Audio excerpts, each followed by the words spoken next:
खुशी खुशी रहते भानु प्रताप जी अपनी पत्नी पर प्यार लुटाया करते थे, क्योंकि वह उनके बिना जीने की कल्पना भी नहीं कर सकते थे। ना ही उनकी पत्नी उनके बिना जी पाएंगी। लेकिन होने को कौन टाल सकता है।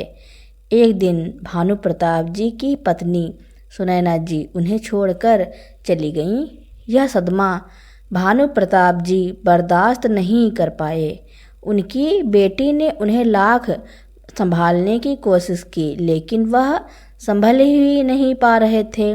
वहीं दूसरी तरफ उनके बेटे और बहुएं अपने ससुर से बहुत चिढ़ी चिढ़ी और गुस्सा रहते थे, क्योंकि सुनैना जी के मरने के बाद अपने बूढ़े बाप की जिम्मेदारी उन्हें ही संभालनी पड़ रही थी। ओ बुढ़े, कितनी बार कहा है मेरी चाय की दुकान के सामने भीख मांगने के लिए मत बैठा कर, पर तुम हो कि सुनते नहीं हो। तुम्हारे कपड़ों से इतनी गंदी बास आती है कि लोग चाय पीने के लिए यहाँ रुकना तक नहीं चाहते हैं। जब मेरे ग्राहक यहाँ आकर लौट जाते हैं, मेरा कितना नुकसान हो जाता है। मेरे कितने ही ग्राहक तेरी वजह से कम हो गए हैं। अब भागता है यहाँ से कि डंडे मार के भगाऊं। तुम्हारे ही कर्म बेकार रहे होंगे जो तुम्हारे बाल बच्चों ने तुम्हें घर से निकाल दिया, और अब तुम हमारे पेट पर लात मारने के लिए यहाँ आकर रोज रोज बैठ जाते हो। अरे, तुम्हारी वजह से मेरी कमाई अगर कम हुई ना तो सोच लेना बुढ़े, तब मैं यह नहीं देखूंगा कि तुम्हारी कितनी उम्र हो गई है। इतनी मार मारूंगा कि दोबारा उठकर पानी नहीं मांग पाएगा। चल जा यहाँ से। अब जाता है कि नहीं? जब देखो दुकान की तरफ लार टपकाता रहता है। पीने की औकात है जो चाय पिएगा, और किसने लगा दी तुझे यह चाय पीने की लत? मुंह में दांत नहीं, पेट में आत नहीं, और चले आए चाय पीने। भाग यहाँ से, चल भाग। मुकेश चाय वाला भानु प्रताप जी को अपनी चाय की दुकान के सामने से भगाता हुआ बोला। भानु प्रताप जी गिड़गिड़ाते हुए बोले, बेटा मुझे यहाँ से मत भगाओ, मैं यहाँ किसी के इंतजार में बैठा रहता हूँ।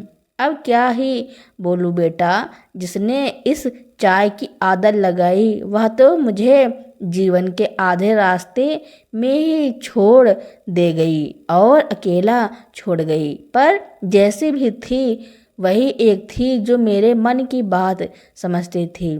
उसके जाने के बाद मेरे मन की बातों को समझने वाला इस धरती पर अब कोई नहीं रहा। मैं तुम्हारी कड़वी बातों का बुरा नहीं मानता बेटा। जब अपने ही बच्चों ने दुत्कार दिया तो तुमसे क्या शिकायत बेटा। बस एक कप चाय का दे दो, और कुछ नहीं तो एक पैकेट बिस्किट ही दे दो। इससे मेरी भूख मिट जाती है, और अगर मुझे किसी ने भीख में कुछ पैसे दिए तो वह मैं तुम्हें लाकर दे दूंगा। मुकेश बोला, चल हट बुढ़े, मैं क्या तेरी तरह भिखारी हूँ जो भीख मांगे हुए पैसों को लूँगा। बड़ा आया बिस्किट खाने वाला। चल भाग यहाँ से, वरना देख रहा है उस हवलदार को जो यहाँ आ रहा है। कहूँगा कि तू भीख मांगता है तो मुझे पकड़कर जेल में डाल देगा, क्योंकि भीख मांगना भी एक तरह का जुर्म होता है। समझा कि नहीं? भानु प्रताप जी हवलदार को देखकर घबरा गए और खुद को फटे पुराने कपड़ों से छुपाने लगे। तभी वहाँ एक भला आदमी जो चाय पीने आया था वह बोला, क्यों भाई मुकेश, काम इतना मीठा करते हो, चाय बेचते हो जिसे पीकर लोग खुश हो जाते हैं, और फिर तुम इतनी कड़वी बातें कैसे करते हो? इतना कमाते हो, अगर एक बिस्किट पैकेट और चाय किसी को फ्री में खिला पिला दोगे तो क्या चला जाएगा? गरीब हो या अमीर, हर इंसान पुण्य कमाना चाहता है। क्या तुम पाप के भागीदार बनना चाहते हो? अरे भगवान भी ऊपर से सब देख रहे हैं। जो पहले से ही दुखी है उसको क्यों कड़वी बातों से दुखी कर रहे हो? चलो मैं एक चाय और बिस्किट के पैसे दे देता हूँ, बताओ कितना हुआ? मुकेश बोला, साहब क्यों इस भिखारी पर अपने रुपए गंवा रहे हो?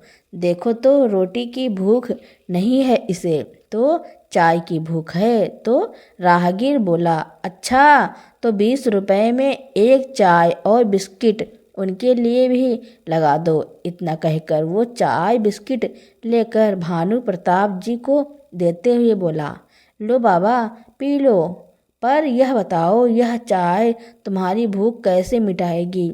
और यहाँ इस हालत में रहने से अच्छा है अपने घर क्यों नहीं चले जाते हो? तब उसकी बात सुनकर मुकेश बोला, अरे साहब, अगर इनके बच्चे और घर होता तो क्या यह रोड पर ऐसे भीख मांगते फिरते? और आज आपने चाय दे दिया, कहीं आदत पकड़ ली तो हर रोज यह मांगने यहाँ आ जाएगा। नहीं नहीं, मुझे मेरी दुकान के सामने भीख नहीं चाहिए। ओ बाबा हटो यहाँ से। अब इतना कहते हुए भानु प्रताप जी को दुत्कारते हुए वहाँ से भागने को कहा। भानु प्रताप जी चाय को देखते रहे और मुस्कुराए और थोड़ी चाय अपने मुंह में लेकर बोले, भाई मुकेश, तुम बोलते कड़वा जरूर हो पर चाय अच्छी बनाते हो। पर एक बात कहूँ, बुरा मत मानना भाई, तुम मेरे बेटे की उम्र के हो, इसीलिए कह रहा हूँ। मेरी सुनैना जी जैसी चाय कोई नहीं बना सकता, तुम भी नहीं। आहा, मज़ा आ गया। चाय पीता हुआ राहगीर बोला, बाबा यह सुनैना कौन है? बुरा मत मानिए, मेरा नाम अमित है। आप यहाँ इस हालत में कैसे आए? हर रोज़ आपको देखता हूँ कि दुकान के पास आप बैठ जाते हैं और चाय के लिए मुकेश की कितनी भली बुरी बातें सुनते हैं। आखिर क्यों?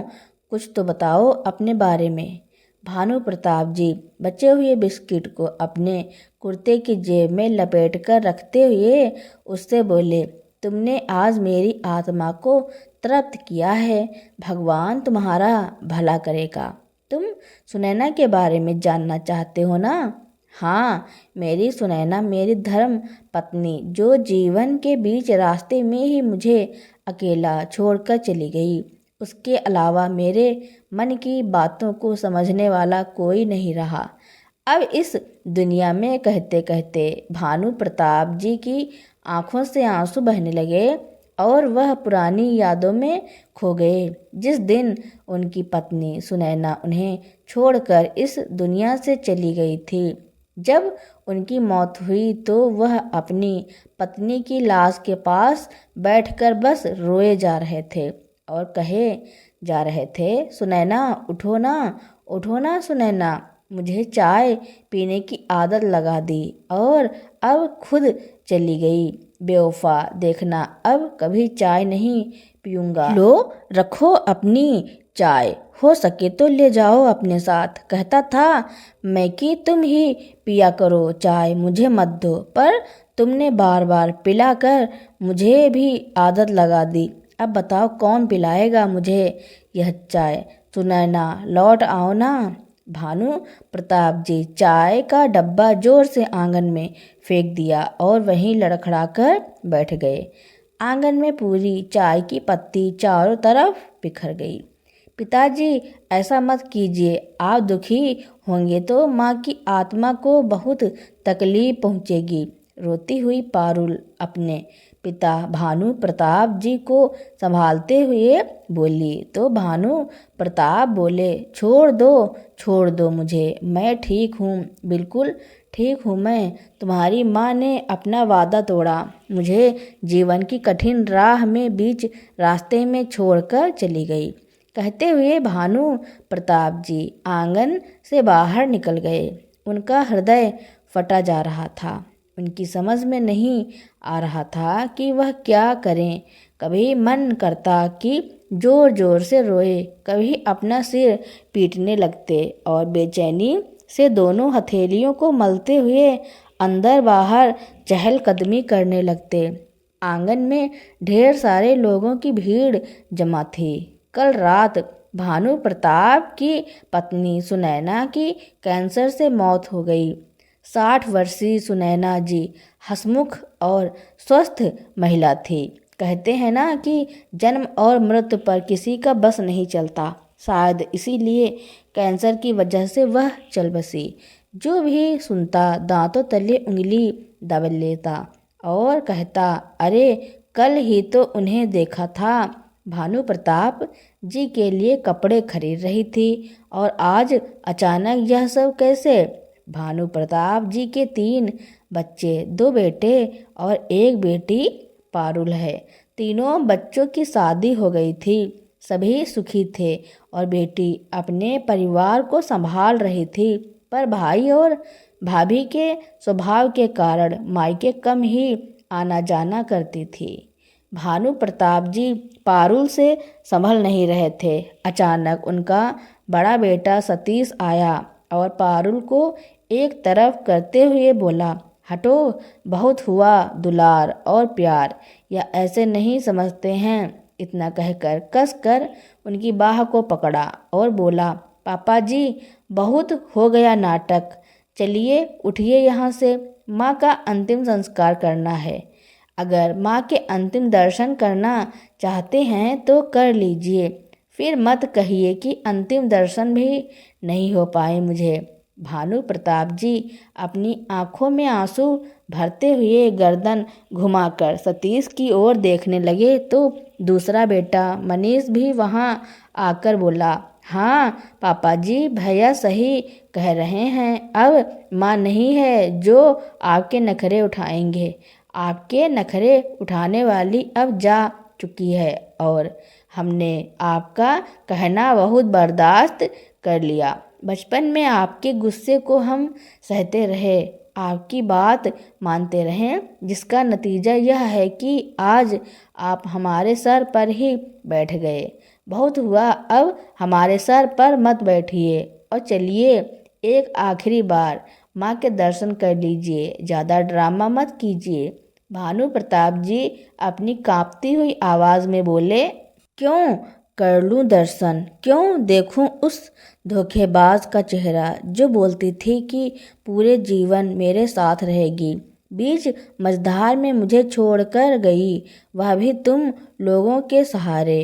अरे यह क्या किया सुनैना तुमने, खुद इतना दर्द सहा और मुझे बाकी का दर्द सहने के लिए अपने राक्षस जैसे बेटे के सहारे छोड़ गई। क्यों तुम ऐसा कैसे कर सकती हो। पारुल अपने कांपते रोते हुए पिता को देख रही थी, वहीं अपने भाई द्वारा उनके हाथों को जकड़ कर पकड़ते हुए भी देख रही थी। अब उसके सब्र का बांध टूट गया था, क्योंकि वह अपने पिता के दर्द को महसूस कर रही थी।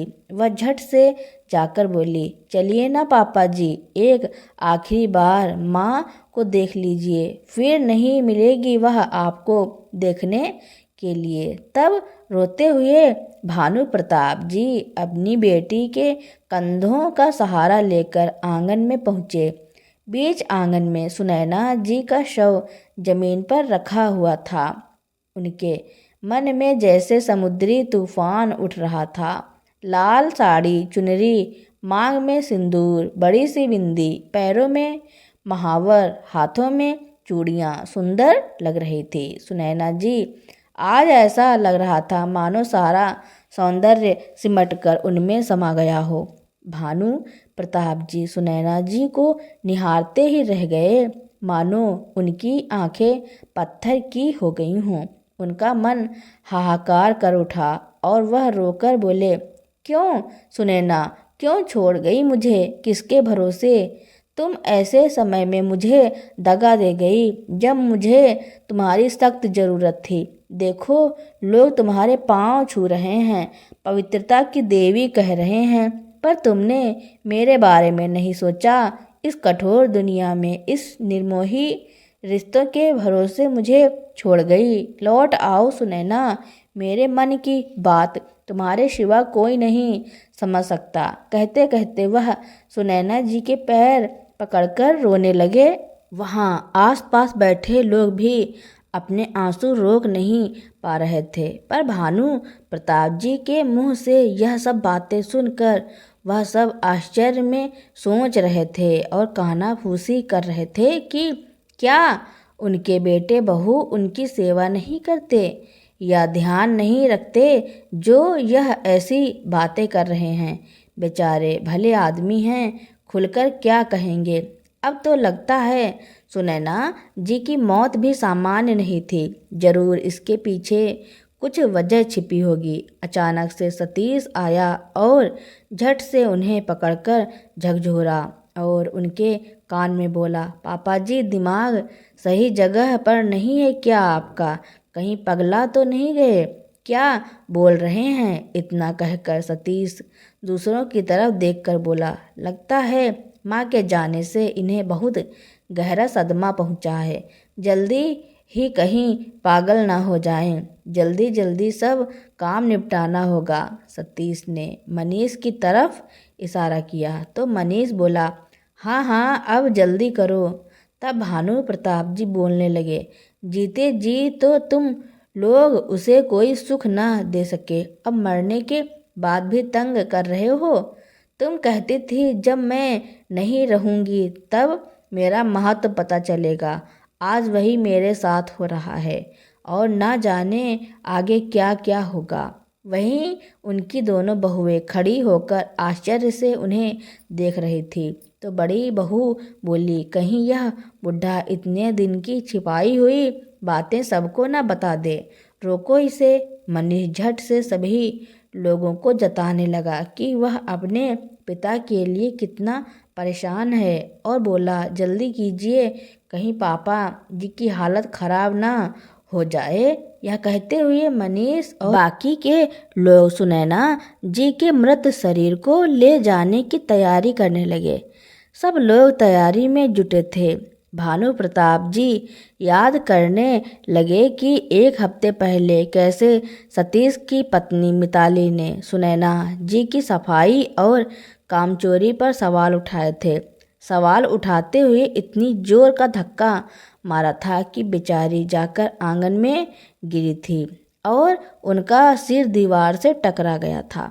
बेचारी सुनैना जी चिल्ला रही थी, दर्द से कराह रही थी। वहीं मिताली बोल रही थी, ओ बुढ़िया, बहुत हुआ तुम्हारा नाटक। जरा सा खून बहा नहीं कि पूरा घर सर पर उठा लेती हैं। काम करने को कहो तो कामचोरी करती हैं। अब देखो इनकी एक आवाज़ पर इनके मजनू जी दौड़े आएंगे जैसे वही हमें कमाकर खिला रहे हैं। और सच में वैसा ही हुआ। सुनैना जी की एक पुकार पर भानु प्रताप जी बाहर से भागे भागे आए और बोले, सुनैना क्या हुआ तुम्हें? हे भगवान, इतनी चोट कैसे आई? क्या किया तुम लोगों ने मेरी सुनैना के साथ? बेटा मनीष, बेटा सतीश, अपनी माँ को डॉक्टर के पास ले चलो, देखो कितना खून बह गया है। बेचारे कहते रह गए पर किसी ने एक न सुनी। सुनते भी क्यों, जब वह घर उन लोगों ने धोखे से अपने नाम करवा लिया और सारी जायदाद अपने नाम करवा ली, फिर माता पिता की बातें क्यों ही सुनते। बेचारे भानु प्रताप जी से रहा न गया तो जल्दी से बगीचे से गेंदे के फूल की पत्तियों को तोड़कर लाए और उसे मसल कर उसका रस उनकी चोट पर लगाने लगे। बेचारी सुनैना जी तिलमिला उठी, हाय मेरी मैया, अब नहीं बचूंगी, बहुत दर्द हो रहा है। मत लगाइए ना, बहुत जल रहा है। बेचारे भानु प्रताप जी अपना गमछा उनके सर पर बांधकर पानी का छींटा लगाते, उनका चेहरा पोंछते, पर उन्हें समझ में नहीं आ रहा था कि आखिर अपनी पत्नी के दर्द को कैसे कम करें। इसी तरह भानु प्रताप जी सुनैना जी को सहारा देकर कमरे में ले गए और बोले, सुनैना यहीं लेटी रहो, मैं बगल वाले से कोई मरहम लेकर आता हूँ। अपनी औलाद तो बेरहम हो गई है, शायद पड़ोसियों को रहम आ जाए। इतना कहकर वह पड़ोस के घर में गए और वहाँ से डिटॉल के साथ मरहम भी लेकर आए। और अपने हाथों से अपनी सुनैना के दर्द को कम करने की कोशिश करने लगे। समय बीतने लगा। एक दिन बाद उनका दर्द कम हुआ, परंतु 2-4 दिन बाद उस घाव में इन्फेक्शन होने लगा और उसकी वजह से सुनैना जी को बुखार आने लगा। खाना ना मिलने के कारण कमजोरी बढ़ती गई और उनकी हालत और बिगड़ती चली गई।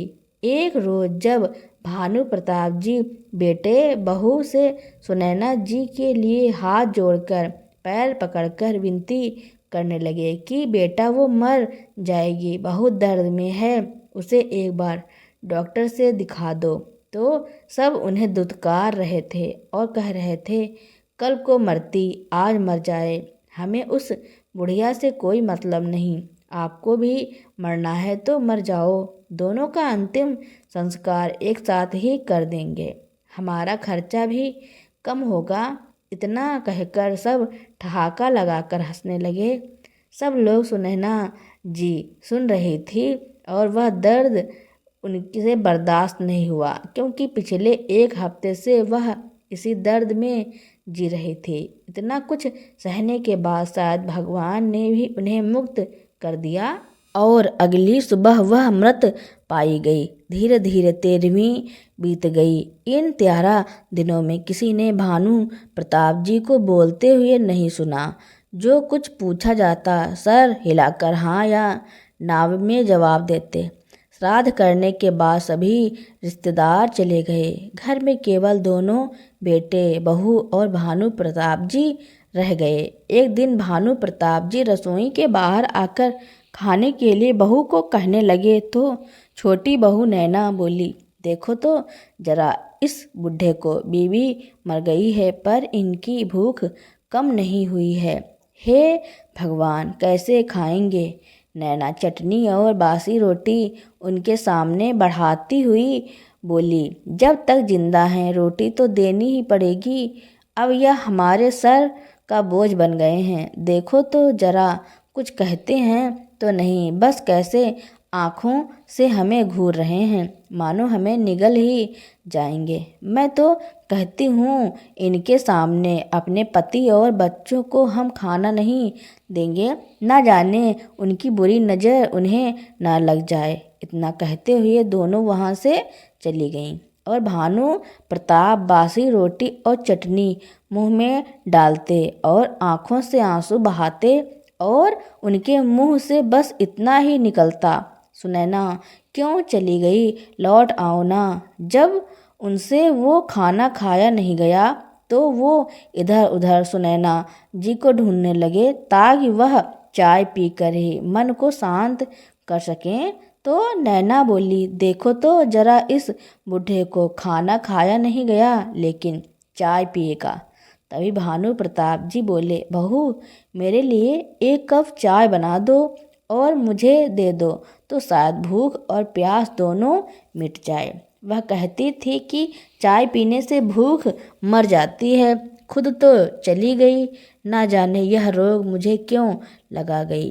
कहते कहते वह फिर से रोने लगे। तभी वहाँ सतीश आया और बोला, बस कीजिए, हमारे पास इतने पैसे नहीं हैं कि हम आपको चाय पिलाते रहें, और हाँ वह कमरा भी है ना, अब आप उसे भी खाली कर दीजिए, वही बेहतर होगा। आप बाहर जाकर रहिए, कहता हूँ अभी मनीष से कि वह आपकी चारपाई बरामदे में लगा देगा, आप वहीं रहिए। अरे बच्चे बड़े हो रहे हैं, उन्हें भी तो कमरों की ज़रूरत है, अब चलिए, अभी के अभी चलिए। इतना कहते हुए बाह पकड़कर लगभग घसीटते हुए भानु प्रताप जी को बरामदे में ले जाकर धम्म से जमीन पर बैठा दिया और बोला, अब आपकी यही जगह है, समझ गए। इतना कहते हुए सतीश वहाँ से चला गया। उसके जाते ही दोनों बहुएं हंसने लगी और बोली, अब आया ना बुढ़ा अपनी औकात पर, बड़ा चला था चाय पीने, आज तो बरामदे में आए हो, कुछ दिनों बाद देखना दोनों बेटे धक्के मार के इस घर से बाहर निकाल देंगे। मैं तो कहती हूँ अच्छा होगा उनके निकालने से पहले खुद ही निकल जाओ और अपनी बची खुची इज्जत समेट कर निकल जाओ। इतना कहते हुए दोनों अपने अपने कमरे में चले गए।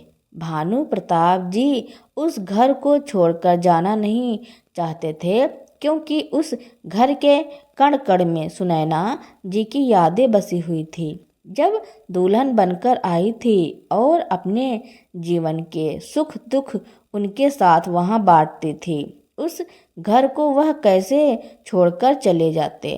पर हालात ऐसे थे कि उनके ही बच्चे उन्हें अपने साथ रखने को तैयार नहीं थे, उनके मन की भावनाओं को समझना नहीं चाहते थे। अगले दिन से दोनों बहुओं का अत्याचार शुरू हुआ। कभी कोई खाना नहीं देती तो कभी कोई कंबल नहीं देती। हद तो तब हो गई जब छोटी बहू ने उनके बिछौना पर पानी डाल दिया और चिल्ला चिल्ला कर अपने पति को बोली कि यह देखो, बुढ़ापे में तुम्हारे पापा जी ने बिस्तर गीला कर दिया। अब हमसे तो यह गंदगी साफ नहीं हो पाएगी, तो आप लोग ही कीजिए। बस यह होना हुआ और फिर क्या था। दोनों बेटों ने हाथ पकड़ा और घसीटते हुए बोले, अब आप यहाँ रहने लायक नहीं हैं, तो चलिए आपको गांव छोड़ आते हैं। नैना ने झट से उनकी चादर में उनके 2-4 कपड़े समेटे और हाथ में पकड़ा दिए। भानु प्रताप जी बोला, बेटा, गांव की कोई भी जमीन तुम लोगों ने छोड़ी कहाँ है जो मैं वहाँ जाकर रह लूँ। अब जब वहाँ कुछ नहीं तो मैं वहाँ जाकर कहाँ रहूँगा। घर तक तो तुमने बेच दिया। इस पर मनीष बोला, हम आपके रहने का इंतजाम कर देंगे, बस मुंह बंद करके हमारे साथ चलिए। रास्ते में कोई कुछ पूछे तो कुछ मत बोलिएगा, जवाब हम देंगे। तभी पड़ोस के राधे श्याम जी बोले, अरे भानु प्रताप जी, रात के अंधेरे में कहाँ जा रहे हैं? अभी भाभी जी को गए हुए कितना ही वक्त हुआ है जो आप अपने बच्चों को छोड़कर जा रहे हैं, या फिर यह बच्चे भी आपके साथ जा रहे हैं? भानु प्रताप जी कुछ कहते उससे पहले ही सतीश बोला, चाचा जी, पापा जी का यहाँ मन नहीं लग रहा। हमारे दूर के ताऊ जी गांव में रहते हैं, तो सोच रहा था कि कुछ दिन उनको वहीं छोड़ आता हूँ। जब मन लग जाएगा और माँ की याद धुंधली हो जाएगी तो इन्हें वापस ले आएंगे। अभी चलते हैं, वरना बस छूट जाएगी। इतना कहते हुए दोनों झट से वहाँ से निकल गए और दोनों बहुओं ने अपने घर का दरवाज़ा बंद कर लिया। रात के अंधेरे में करीब 3-4 घंटे गाड़ी चलाने के बाद एक सुनसान सड़क पर एक चाय की दुकान के किनारे भानु प्रताप जी को उतारते हुए दोनों बेटों ने कहा, अब पलट कर मत आना और यह लो 1000 रुपये। जितने दिन खा सकते हो खा लो, वरना किसी गाड़ी के नीचे आकर मर जाना, पर हमें याद मत करना। इतना कहते हुए दोनों वहाँ से चले गए। अचानक से अमित की आवाज़ से भानु प्रताप जी का ध्यान टूटा। अमित ने उनसे कहा, तो क्या आपके बच्चे आपको इसी दुकान के पास छोड़कर गए थे और इसीलिए आप इस दुकान के आसपास ही रहते हैं? मगर क्यों? तब भानु प्रताप जी बोले, अब क्या कहूँ बेटा, मुझे ऐसा लगता है कि एक ना एक दिन जब उनके साथ उनकी औलाद भी यही सब करेगी तो शायद उन्हें मेरी याद आए और वह लौटकर मुझसे माफ़ी मांगने के लिए आए।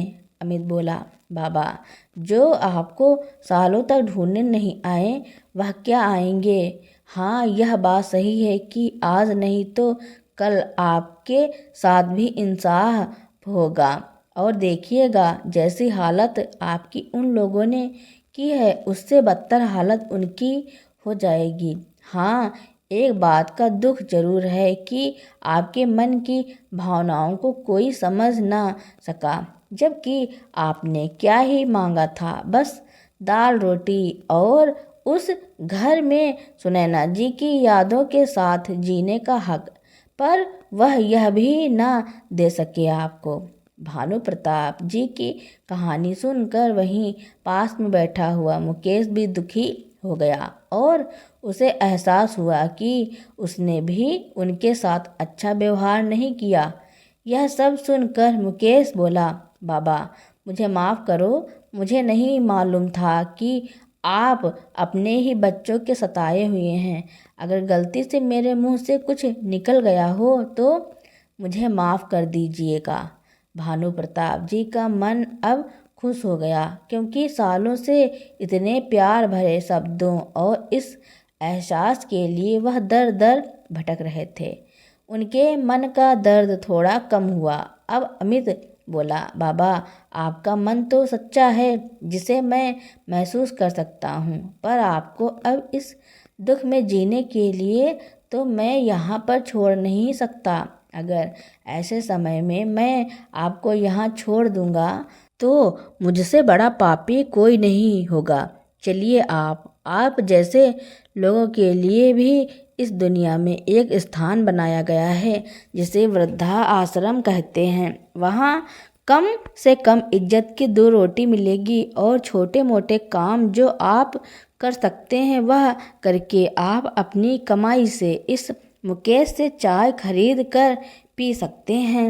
उसके इतना कहते ही भानु प्रताप जी के चेहरे पर एक छोटी सी मुस्कान आ गई। तो मुकेश अब अपना सर झुकाते हुए बोला, नहीं नहीं बाबा, भगवान इनके जैसा इतना कष्ट तो किसी को ना दे। अब मैं वादा करता हूँ बाबा, जब तक मैं अपनी दुकान की चाय चलाता रहूँगा तब तक इन्हें एक कप चाय मैं अपनी तरफ से ज़रूर पिलाता रहूँगा, क्योंकि इनका मीठा स्वभाव न जाने कितनों के मन की कड़वाहट को दूर कर दे और हर किसी की आत्मा को तृप्त कर डाले। कहते हुए मुकेश ने एक चाय का कप भानु प्रताप जी की तरफ पकड़ा दिया और अमित उनको लेकर अब वृद्धा आश्रम की ओर चला गया। उन्हें अमित ने वृद्धा आश्रम में यह कहकर छोड़ दिया कि मैं अब आपसे मिलने के लिए आता जाता रहूँगा। अब वह उन्हें वहाँ पर छोड़कर वापस अपने घर चला गया। अमित, जो कि पेशे से एक पत्रकार था, वह अब अपने घर जाकर सोचने लगा, अगर वह उस घटना को और भानु प्रताप जी पर किए गए अत्याचार को वहीं पर भूल जाए तो समाज को सीख कैसे दे पाएगा। कैसे बच्चे अपने माता पिता के मन की बातों को समझ पाएंगे। क्या पत्नी के जाने के बाद हर एक वृद्ध व्यक्ति की यही दशा हो जाएगी। उसके मन में उथल पुथल होने लगी। क्या उनके मन की बातों को समझने वाला कोई नहीं रहेगा। यही सब बातें सोचते हुए अमित एक कागज़ पर भानु प्रताप जी के जीवन की घटना को लिखने लगा। अगले ही दिन न्यूज़ चैनल और फिर बाद में मैगजीन, अखबार, हर जगह भानु प्रताप जी की पूरी घटना को दिखाया गया और यही खबर हर जगह छापी गई। यह खबर आग की तरह हर तरफ फैल गई और भानु प्रताप जी के पुराने पड़ोसियों ने जब यह सारी घटना पढ़ी और सुनी तो सबको एहसास हुआ कि आखिर उस दिन भानु प्रताप जी क्यों इतना ज़्यादा बेचैन हो रहे थे। समाज में उनके बेटे बहू की अब थू थू होने लगी।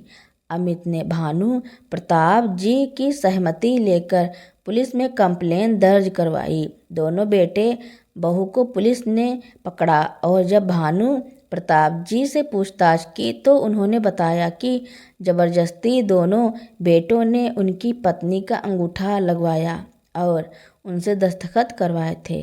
बस फिर क्या था, दोनों बेटे बहुओं पर केस चलाया गया और कार्रवाई हुई।